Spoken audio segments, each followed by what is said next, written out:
Welcome to another episode of Sneaks, Rhymes, and Life. I am your host, Lionel McDonald. So it has been a crazy run. It feels like 2023 when it was the 50th anniversary of hip hop, and we were on this crazy run with concerts. It has been absolutely chaotic, but incredibly enjoyable at the same time. In Toronto, with the amount of shows that have happened, and there's been big shows, small shows, shows at History, shows at Scotiabank. Kendrick Lamar and SZA are coming, still to come in quarter number two. At For a double dip, it's the only place they're doing two shows. Um, yeah, at the Rogers Center, which is like where the Blue Jays play. It's like 50,000 people plus that will be able to fit into that arena. But I'm going to run you through some of the shows I've already been to this year. I've already been to 5. I got several more on the bill. But let me give you score out of 10 out of some of the shows that I've seen so far.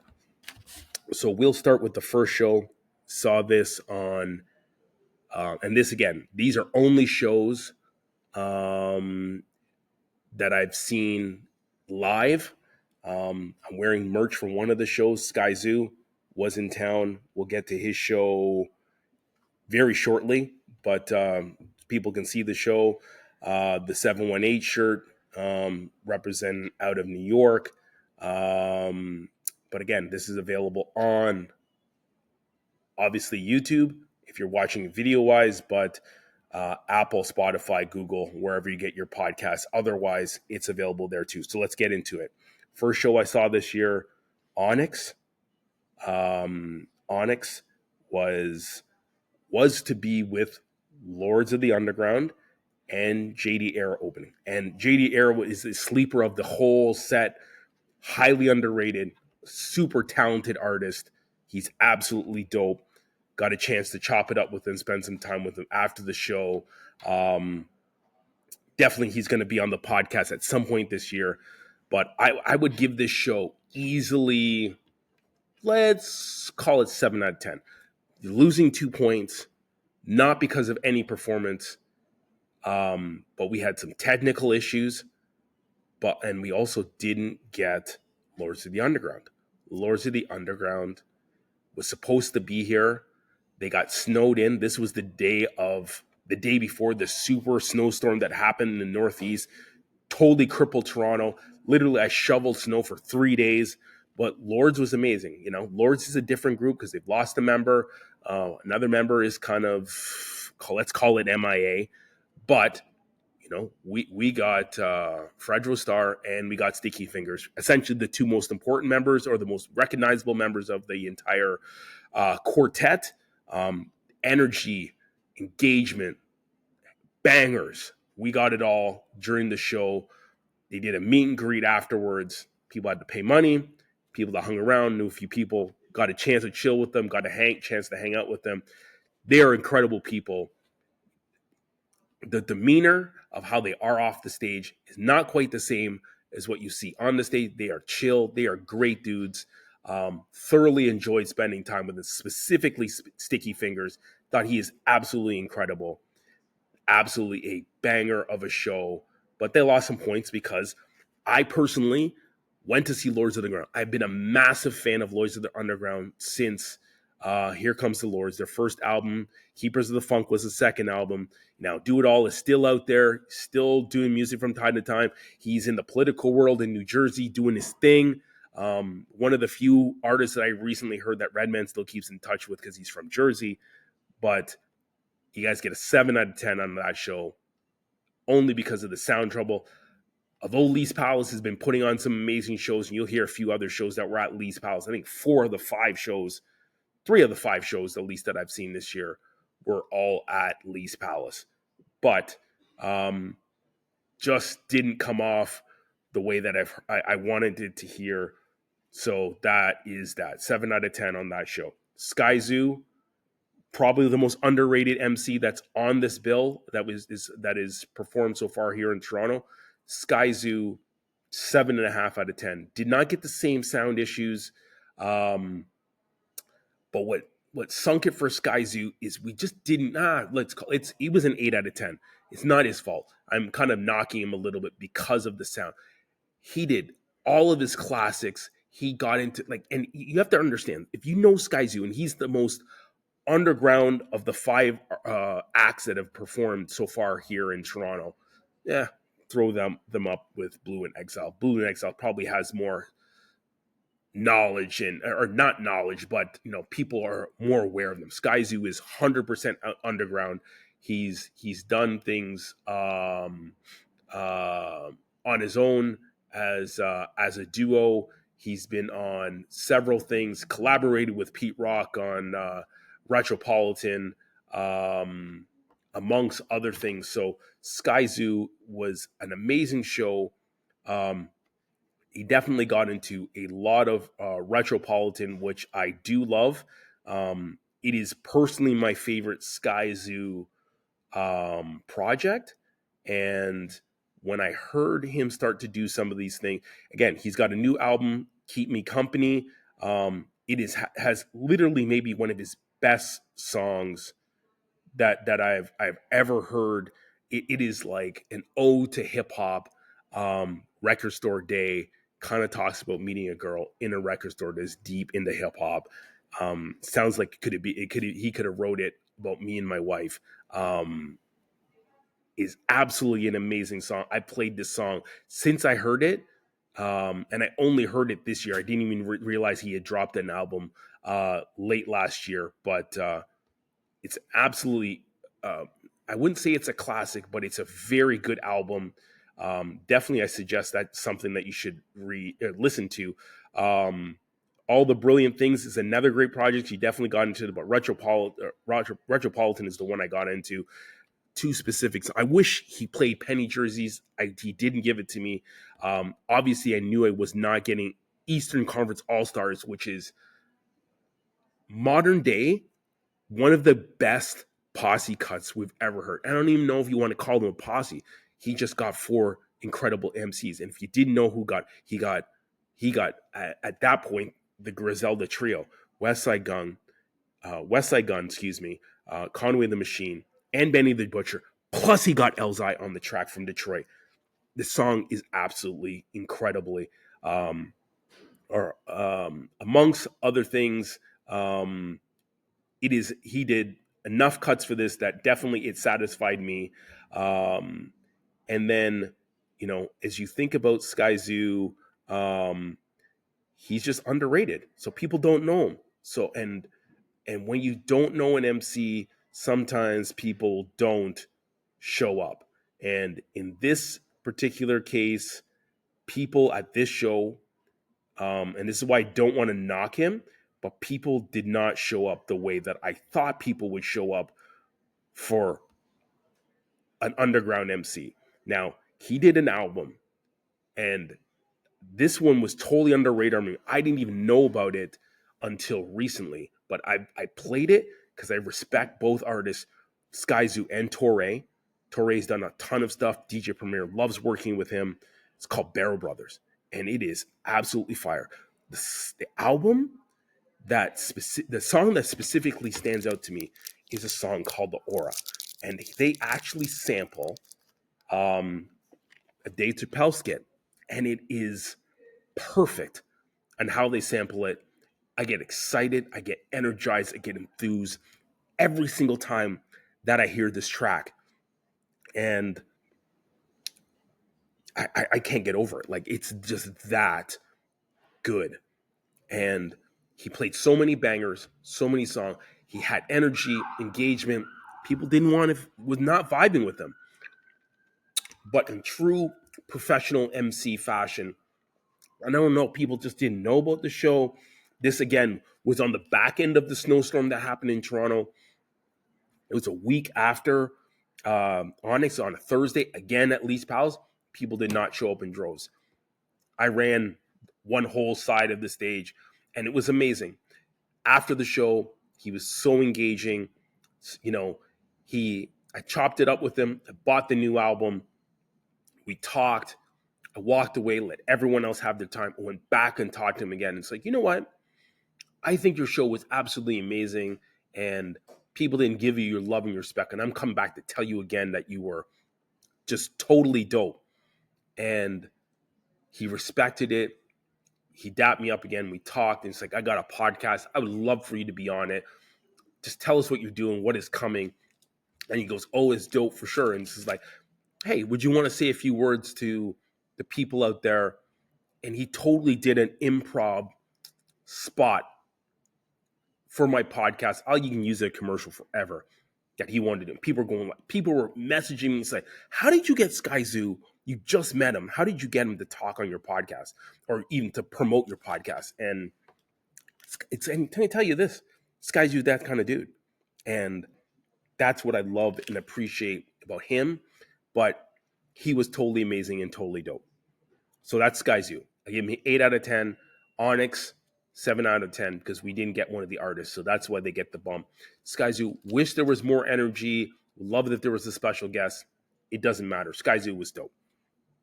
Then I get to maybe the performer of the 5 acts that I've seen.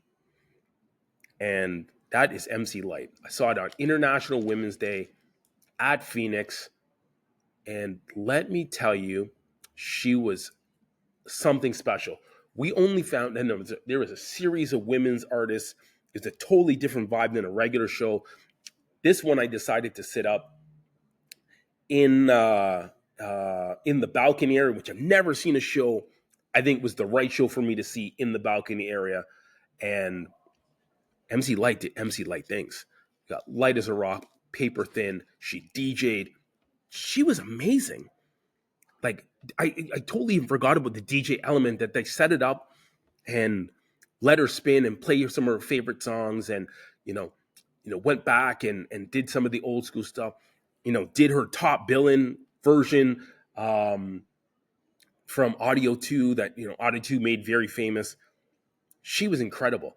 And then the cherry on the sundae is MC Lyte told us that she had to go to the hospital before the show and then had to come out of the hospital, do the show. She chose to, did not want to cancel. It's Women's History Month, wanted to stand on her own too, went back to the hospital after the show, took time to meet fans that were, that had, those VIP passes that wanted to meet her. I had a special connect. Thank you, Alana. Always, Alana Zen. Absolutely amazing. Got a chance, have a picture with her. And I was incredibly nervous to meet MC Lyte. I have had a crush on MC Lyte for 30 plus years, since I was a teenager. She was like this icon, the coolest girl I've ever seen. Yes, I met my wife, and I think my wife is the coolest person I've ever met. But till then, it was MC Lyte, amongst others. But MC Lyte is mad cool. Just the vibe was something else, and the talent is something else. And to see it firsthand, to be in her space, it was like, I met a lot of artists. I think there's maybe 2 artists that would really make me nervous, and that would be Nas and MC Lyte. That's it. Maybe Queen Latifah, because I have the utmost respect for her too. But I've seen a lot of Redman, no. AZ, wish I met him. That's the next one on the list. Some of the guys from Wu-Tang, RZA, no. GZA, no. Like, there's a lot of people that I've met over the time that I've been. Met Prodigy, met Havoc, met all of these people from far and wide. Soulja Mischief was totally amazing. To get a group picture of them last year was actually 2 years ago, was totally dope. But I was mad nervous meeting MC Lyte. And when we talk about aura, when I talked about Skyzoo, she got that aura. So that show, for me, easily 9 out of 10, no questions. Not a lick of energy missing. 9 out of 10. I don't know if I'm trying to be conservative and not give any 10 out of 10s, but that's that one. Next show, only 5 days later. This one, now, El Mocambo. We haven't had a show there in some time. Last time I was there, oh man. Last time I was at El Mocambo. Rest in peace, Sean P. A.K.A. Sean Price. That was the last time I was ever at that place. I've also seen Sadat X there. So to go back and expect to see Conway the Machine, which I've not seen on his own in concert, and to see AZ, one of the most greatest and underground MCs that is out there. He was on the only guest appearance on the greatest album of all time, being Illmatic. But AZ, let me tell you, performance-wise, AZ was 10 out of 10. The knock on this show, once again, Conway, for at least the second time now, did not get across the border. We got AZ first. AZ had the crowd, the energy. People are singing Do or Die. People are singing so many of his other shots. People are doing Life's a Bitch. He's in a mode right now. It was amazing. We got some of his other joints. We got Phone Tap. We got Firm. We got a whole bunch of Firm tracks. We got Firm Biz. Like he did it all. He did it all. And promoter comes on the stage and tells us Conway didn't cross the border. Mood killer. That was it. End of the show. People just lost their minds, not happy at all. Left with a sour taste in them. Didn't know where AZ went. AZ met no one as far as you know. Supposed to be up in the balcony drinking hard liquor with people. Did not happen. I think AZ just had to get out of Dodge. But it'd been great if AZ was around. Would have loved to meet him. His energy was unbelievable. If that was we knew that was the show. That show was a 10 out of 10. He was absolutely amazing. And people would have gone there just to see AZ. There were many people in the crowd with records in their hand hoping to meet Conway, hoping to get a signature from Conway. Conway wasn't there. Many people, I was wearing a Do or Die shirt. I only needed to say AZ, so I wasn't disappointed. But needless to say, many people were. I wanted to see Conway, don't get me wrong. But I really wanted to see AZ, and thank God I got him. Like I wanted to see Lords. We got Onyx. Onyx was very, very good. The last show on my list. Did not know what to expect. I really know the one album from Below the Heavens, Blue in Exile. Started to listen to it 2 weeks before as a refresher because I'd listened to it before. Way back, I want to tell you, 2013, 2014, friend of mine put me on this album and wasn't too sure about it. Wasn't really, I really didn't know them. And as I spent time listening to this album, I was, my friend Patricia put me on this album again, like 10 plus years ago. And I listened to it and it was like, where are these guys from? They're absolutely incredible. This album, flow, lyricism, production, you could feel Dilla in it. You could feel Pete Rock in it. You could feel sprinkles of Primo in it from time to time. Really more Dilla and Pete Rock. But they were amazing. The album is amazing. They got a new joint, and the new joint is, I wouldn't say surprisingly good, but I didn't know the new joint was out. And I would tell you the new joint is absolutely fire. Fire, fire, fire. And they have albums, Love is Blue is what the album I think is called. But Dancing in the Rain, Narrow Path, Cold Hearted, Soul Amazing, First Things First, No Greater Love. These are all songs from their absolute classic, Below the Heavens. But the new joint, you got to get on it. And we're in an LA hat just because of them, trying to collaborate the best show that we saw so far in 2025, Blue in Exile. people came to represent. This is an underground group. This is what I expected for my boy Skyzoo. Blue in Exile, people know who they were. Place was rammed. Again, we are at Lee's Palace. They got them again. And the album is absolutely, the album, well, I'd say the show was absolute. There's a set that they do for, and the album is called Love, the Ubiquitous World. And it's weird when you look at it on Apple because it's not under Blue in Exile.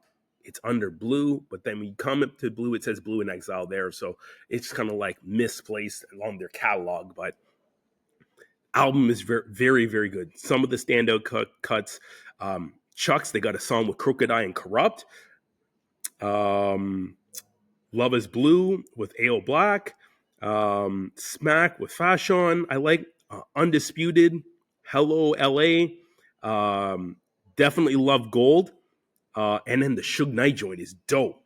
So the album is amazing. So from where they were in 2007 to where they are now, 2024, 2025.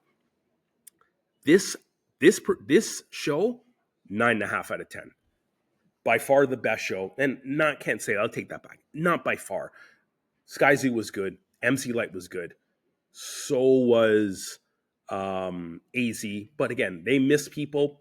Onyx was pretty good, but they needed Lords. And the same way that to give the full effect, AZ needed Conway. But on their own, what we got was what we expected.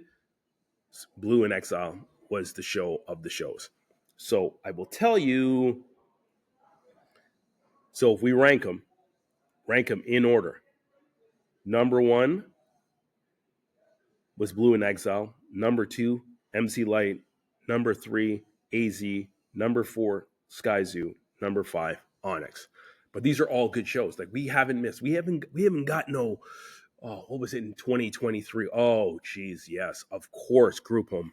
Group Home was literally the worst show that I've seen in the last 10 years. Sound, missing a member, forgetting lyrics, being too drunk, like just a disaster of a show.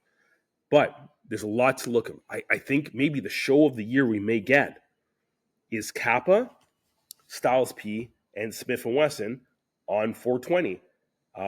We also got Kendrick for 2 shows with SZA in the middle of June. I think it's the 13th and 14th of June. What's the date? No, sorry. 12th is the first show.